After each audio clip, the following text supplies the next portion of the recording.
言你回来了，这么着急。 Halo semuanya, selamat datang di Orang Film. Bagaimana kabar kalian semua? Semoga selalu sehat dan baik-baik saja. Berhubung season ketiga dari Stellar Transformation telah selesai, jadi kita akan bahas series ini terlebih dahulu.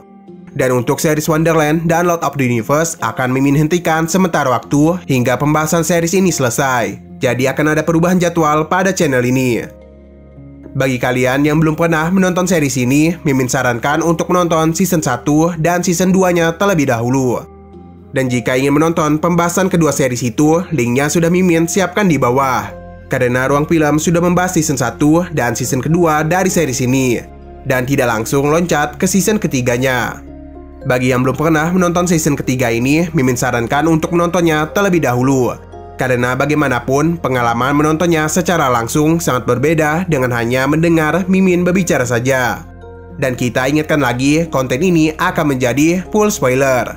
Seperti biasa, bagi yang penasaran bagaimana alur ceritanya, tanpa banyak omong lagi, langsung saja ambil posisi yang enak, jauhkan jarak gadget dari mata sekitar 30-40 cm, dan kita akan masuk ke dalam series Stellar Transformation season ketiga. Mengingatkan apa yang telah terjadi di season keduanya, jadi Shoyu atau Shinyu ini telah mengubah penampilannya menggunakan teknik Baiming untuk menyembunyikan identitas aslinya. Bahkan dia ini sempat mengubah namanya menjadi Lu Xing. Dia dengan Hofei melakukan penyamaran untuk masuk ke dalam istana Gua Darah demi menyelamatkan Xiaohe. Setelah mereka berhasil melakukan pemberontakan dan menyelamatkan Xiaohe, di istana itu telah terjadi suatu serangan yang mana Ditong diutus oleh kuil Joshua untuk mengincar pedang giok milik Chang Hong yang adalah pemimpin istana Gua Darah. Shin Yu sempat membantu Chang Hong untuk mengalahkan Ditong, namun mereka tidak berhasil dan Chang Hong pun harus tewas. Shin Yu pun bertarung sengit dengan Ditong dan dia pun berhasil menang dengan menggunakan triknya untuk membuat Ditong lengah. Karena kematian dari Chang Hong, jadi Shin Yu telah menjadi pemimpin selanjutnya. Dan sekarang kita akan lanjut ke season ketiganya. Shin Yu menyerap Descent Soul atau jiwa dari Ditong untuk meningkatkan kultivasinya.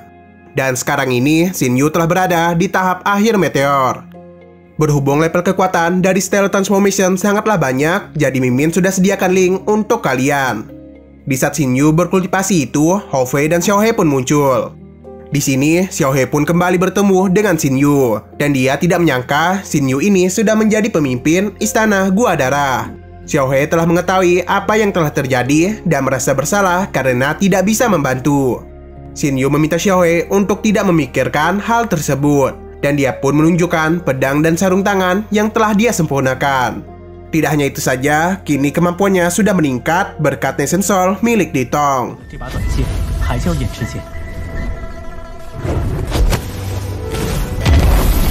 Dia pun memberikan Descent Soul milik Chang Hong kepada Xiaohe untuk meningkatkan kemampuannya.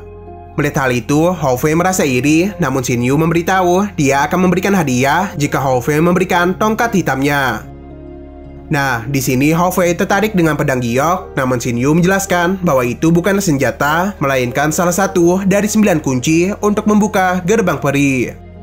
Shin Yu merasa di gerbang peri ada harta karun yang kemungkinan isinya akan mengguncang dunia kultivasi.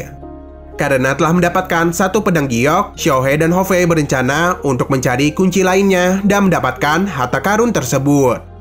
Namun Shin Yu merasa mengumpulkan pedang tersebut sangatlah sulit. Apalagi karena kematian Ditong, kemungkinan para saudaranya dari kuil Joshua akan datang kemari. Dengan kekuatannya saat ini, Shin Yu merasa dia akan kesusahan menghadapi ke-8 naga iblis ungu. Hofei meminta biar guru mereka saja yang mengalahkan para naga itu. Namun Shin Yu tidak ingin merepotkan guru mereka.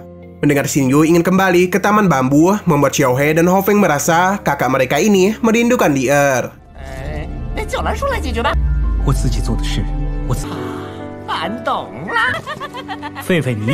Shin lalu berpindah ke kuil Joshua. Di sana, ke-8 saudara Ditong berkumpul karena mereka telah mengetahui Ditong sudah tewas ketika mencari pedang giok. Dan satu-satunya pesan yang Ditong tinggalkan adalah mengenai keberadaan pedang giok ke-8 yang berada di istana Gua Darah. Saudaranya bernama Diking telah mengetahui Chang Hong baru saja meninggoy. Dan kabar terbaru yang disudapatkan, kepemimpinan istana Gua Darah sekarang berada di tangan Shin Yu. Mendengar nama itu seketika membuat mereka penasaran. Dilong pun meminta untuk menyelidiki Xinyu, tapi Diman meminta untuk langsung menghabisi semua orang di istana Gua Darah. Dijian dan Diluan setuju dengan rencana tersebut. Para saudaranya mengingatkan mereka berdua untuk tidak melupakan keberadaan dari pedang giok karena itu adalah kunci yang sangat berharga. Dilong pun mengutus 3 saudaranya untuk pergi ke istana Gua Darah. Dan jika ada yang menghalangi mereka, dia meminta untuk segera menghabisinya. Xin lalu berpindah ke Taman Bambu. Xinyu datang ke sana disambut oleh Yanji dan Xiaojin. Mereka memberitahu bahwa Li Er pasti sangat senang bertemu dengan Xinyu lagi.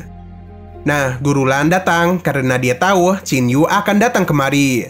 Tidak hanya itu saja, ternyata dia tahu apa yang telah Xinyu lakukan. Dia tahu Xinyu telah mendapatkan pedang giok dan dia ini berencana untuk mengumpulkannya. Karena hal itu sangatlah berbahaya, jadi Guru Lan pun memberikannya token untuk menghubunginya jika Xinyu dalam bahaya. Di saat Li Er datang, Guru Lan yang tidak ingin mengganggu, ingin pergi, tapi sebelum itu dia memberikan nasihat kepada Xinyu untuk tidak melupakan tujuan awalnya. Li Er senang karena Xinyu ini bisa kembali menemui dirinya.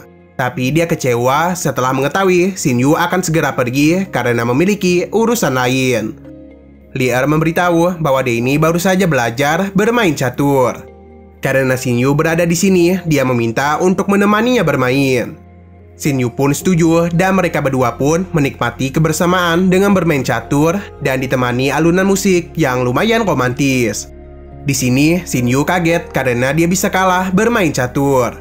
Nah, di saat mereka bermain catur itu, hubungan Li Er dan Xinyu semakin dekat. 既然你回来了，这么着急，不如陪我切磋几局。醉了。 Dan di saat bermain itu juga, Xinyu menyadari sesuatu dan berpamitan kepada Li Er. Tapi Xinyu berjanji dia akan kembali datang dan bersenang-senang bersama Li Er. Dan mulai sekarang itu, mereka berdua saling memanggil dengan nama masing-masing. Xin now berpindah ke istana Gua Darah yang mana 3 pangeran dari kulit Joshua sudah datang. Untung saja pada saat itu Xinyu datang dan menyambut kedatangan mereka. Diluan yang tidak bisa melihat kekuatan dari Xinyu meminta untuk melepaskan tekniknya. Namun Xinyu menjelaskan dia tidak bisa melepaskan teknik tersebut. Dijian meminta untuk mengumpulkan para penjaga di aula utama. Mereka memberitahu semua orang Ditong telah terbunuh dan jejak terakhirnya berada di istana Gua Darah. Mereka yang mencurigai perpindahan pemimpin di istana Gua Darah berkaitan dengan kematian adiknya. Namun Xinyu menjelaskan bagaimana dia bisa menjadi pemimpin dan memberitahu dia telah menemukan token di ruangan rahasia. Diluan yang tahu token itu milik Ditong sangat marah, tapi untung saja dia dihentikan oleh Di King. Juangjong membantu Xinyu bahwa ruangan rahasia adalah tempat Changgong mengasingkan diri dan tempat itu dijaga ketat oleh para penjaga. Xinyu juga memberitahu bahwa di dalam ruangan rahasia berisikan sebuah harta karun. Namun ketika dia di sana tidak ada apapun selain token itu. Tidak percaya begitu saja, Dijian bertanya kepada para penjaga. Tangbi yang berbicara dengan apa adanya malah diserang oleh Dijian. Dia pun memberikan kesempatan kepada Tangbi. Nah, ketika dia mau membicarakan sesuatu, Juangjong segera membuat Tangbi pingsan. Ketiga pangeran ini pun semakin mencurigai mereka, dan di saat Di King menggunakan tekniknya, Yoking pun memberitahu bahwa pada hari itu, wakil pemimpin mereka telah mati, dan kemungkinan dia itu bertarung dengan Ditong. Mendengar semua itu, membuat 3 pangeran kesal dan langsung menghabisinya. Mereka pun menyerang para penjaga yang tidak bersalah sama sekali.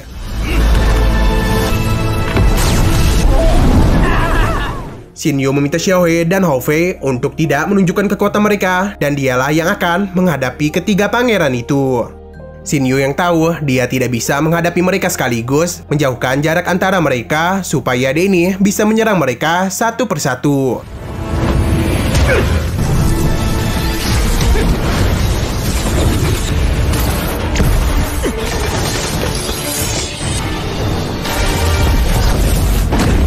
Namun ketiga pangeran cepat menyadari hal tersebut dan kembali bergabung untuk menghadapinya. Xinyu yang tidak bisa melarikan diri diminta oleh mereka untuk menyerah. Jika tidak, mereka akan menghabisi orang-orang di sana. Melihat banyak penjaga yang terbunuh membuat Hofei marah, tapi untung saja Shin Yu menenangkannya karena jika tidak, semua orang akan dihabisi. Dia pun memberitahu kedua adiknya ini bahwa dia memiliki sebuah rencana. Shin Yu mendapatkan rencana ini setelah bermain catur dengan Li Er. Dia pun meminta ketiga pangeran untuk berhenti, jika tidak dia akan menghancurkan Nation Soul milik Di Tong dan keberadaan pedang giok tidak akan diketahui. Shin Yu meminta untuk berbicara dengan Di Long supaya dia itu bisa menjelaskan semuanya. Ketiga pangeran pun setuju dan membawa Shin Yu. Shin Yu berkomunikasi dengan Hao Feng dan Xiao He untuk memberitahu rencananya. Dia juga meminta mereka untuk menyebarkan informasi mengenai pedang giok. Dan jika dia sudah menemukan jalan keluar, dia akan menghubungi mereka. Para penjaga istana Gua Darah pun memberikan hormat kepada Shin Yu. Nah, di sini kita diperlihatkan bayangan seseorang yang misterius. Kembali kepada Shin Yu, dia yang dibawa oleh ketiga pangeran berpura-pura tidak bisa terbang dengan cepat. Hingga Di Jian membawa Shin Yu bersamanya. Dia pun menyadari bahwa Shin Yu ini berusaha untuk mengulur waktu. Nah, di depan mereka ini ada pusaran air yang membuat Di King merasa sedikit khawatir. Dia pun memutuskan untuk menginap di Giant Armor. Tidak begitu lama, mereka pun sampai dan disambut oleh Fu Hao. Di King memberitahu mereka akan menginap 1 malam di tempat itu. Nah, tepat di saat itu juga ada 2 orang yang sedang mengawasi mereka. Di dalam mansion itu, ketiga pangeran membuat penghalang di setiap celah. Di King meminta kedua adiknya untuk beristirahat dan dialah yang akan menjaga Shin Yu. Di saat itu juga, Di King menambah pertahanan di ruangan mereka.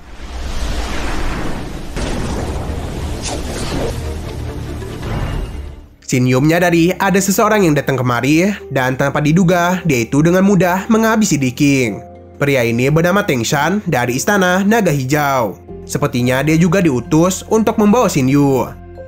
Akibat keributan itu membangunkan Di Jian dan Di Lua. Mereka pun berhadapan dengan Tencent, namun ternyata ada satu orang lagi yang mengincar Shin Yu. Dia ini bernama Lauke dari Mansion Bisu. Melihat kakak mereka yang telah mati membuat Di Jian kesal dan langsung menyerang Tencent dan Lauke. Tencent mengajak Lauke bekerja sama, namun dia tidak ingin melakukan hal tersebut.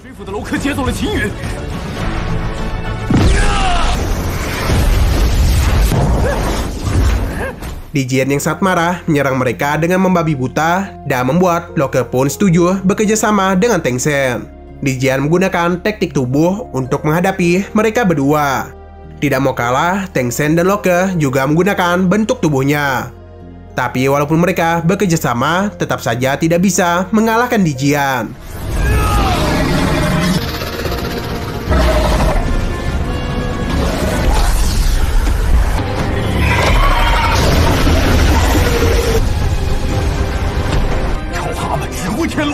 Dia pun berhasil membawa Shin Yu kembali kepada mereka.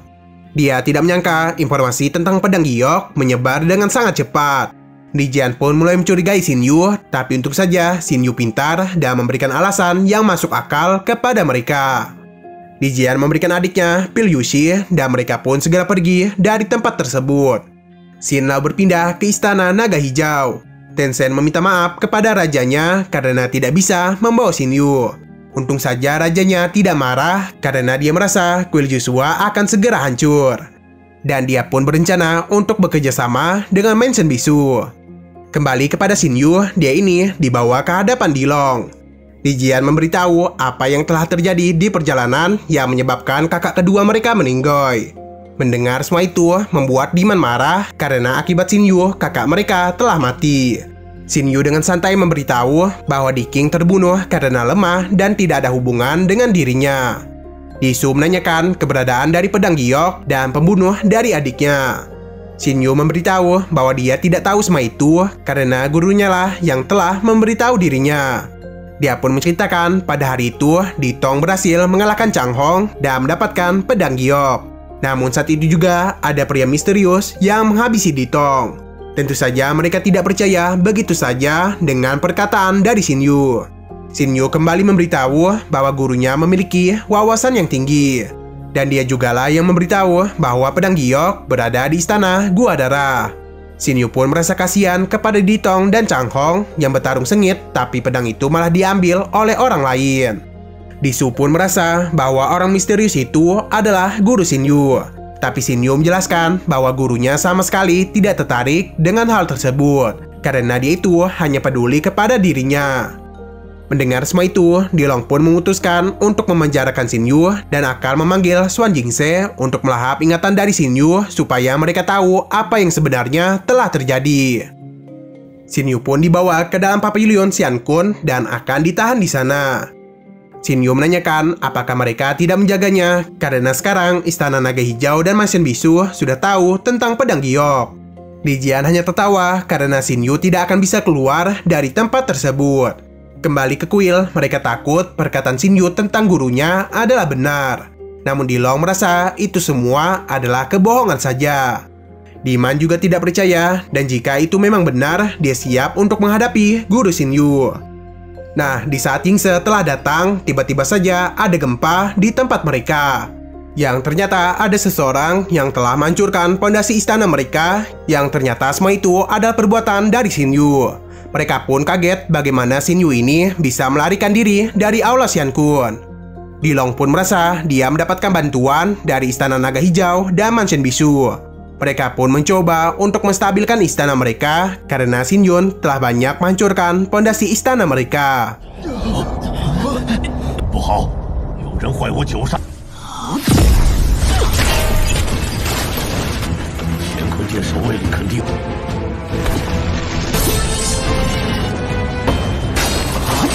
Nah, ternyata salah satu penjaga bernama Yanje diutus oleh Istana Naga Hijau untuk membebaskan Xin Yu. Xin Yun pun berencana untuk menghancurkan pavilion mereka. Diman berusaha untuk menghentikan Xin Yu, namun dia ini terlalu lemah. Dia pun meminta para kakaknya untuk menangkap Xin Yu, sedangkan dia akan menahan pondasi pavilion mereka. Mereka bertiga pun mencoba untuk menangkap Xin Yu, tapi dia itu terlalu cepat dan pavilion tidak bisa bertahan lebih lama lagi.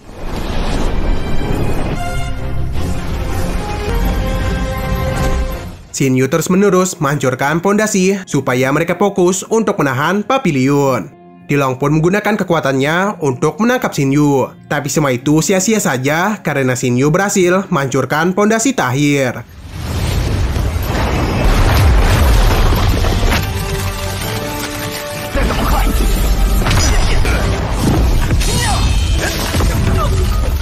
Xin Yu lalu menyerap pavilion Xian Kun ke dalam cincinnya dan segera pergi dari tempat itu.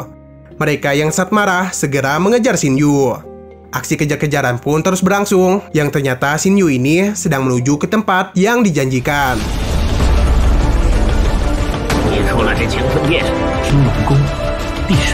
Yang mana orang-orang Istana Naga Hijau dan Mansion Bisu sedang menunggunya. Di sana, Locke dan Tang Shen bingung kenapa Xin Yun itu sangat lama. Nah, tanpa mereka duga, Xin Yu ini telah membawa orang-orang kuil Joshua. Xin Yu lalu menghubungi Hou Fei untuk meminta dia datang kemari. Xin Yu ternyata telah merencanakan semua itu supaya kuil Joshua, Istana Naga Hijau, dan Mansion Bisu saling bertarung. Dan bagian 7 pun bersambung. Oke, sekian dulu pada video kali ini. Untuk video selanjutnya masih membahas series ini. Jadi bagi kalian yang ingin mengikuti series ini, langsung klik subscribe dan aktifkan loncengnya.